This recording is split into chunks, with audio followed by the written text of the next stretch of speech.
স্বাস্থ্য ও চিকিৎসা সেবা সবার দোরগোড়ায় পৌঁছাতে চায় সরকার, বলেছেন প্রধানমন্ত্রী তারেক রহমান। ঢাকা মেডিকেল কলেজের ৮১তম প্রতিষ্ঠা বার্ষিকীর অনুষ্ঠানে তিনি সব কথা বলেন।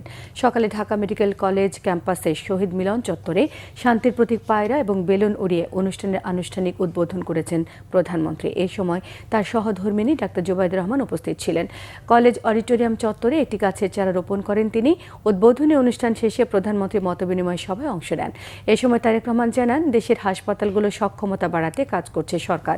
বিশেষজ্ঞ চিকিৎসকদের প্রান্তিক পর্যায়ে সেবা দেওয়ার আহ্বান জানান প্রধানমন্ত্রী। জানান, মানুষের চিকিৎসা নিশ্চিতে আরও ৫,০০০ চিকিৎসক নিয়োগ, নার্স, মেডিকেল টেকনোলজিস্ট সহ অন্যান্য জনবল নিয়োগ দেওয়া হবে। স্মরণ করিয়ে দেন, চিকিৎসকদের মানবিক আচরণ এবং পেশাদারিত্বই পারে রোগীদের বাংলাদেশে চিকিৎসা নিতে আগ্রহী করতে। দেশের মানুষ দেশের চিকিৎসকদের উপর আস্থা এবং বিশ্বাস রাখবে বলেও প্রত্যাশা ব্যক্ত করেন প্রধানমন্ত্রী তারেক রহমান।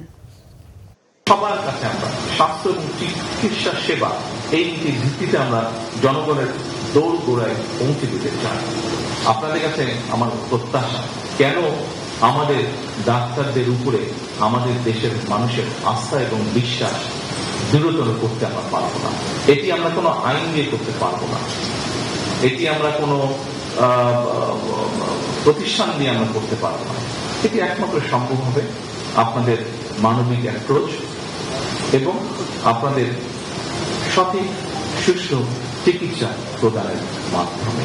যারা চিকিৎসক আছেন, যারা শিক্ষার্থী আছেন, আপনাদের সকলের কাছে এই পরিবর্তনকে, অর্থাৎ দেশের মানুষ আমার দেশের চিকিৎসকদের উপরে সম্পূর্ণ আস্থা এবং বিশ্বাস রাখবে।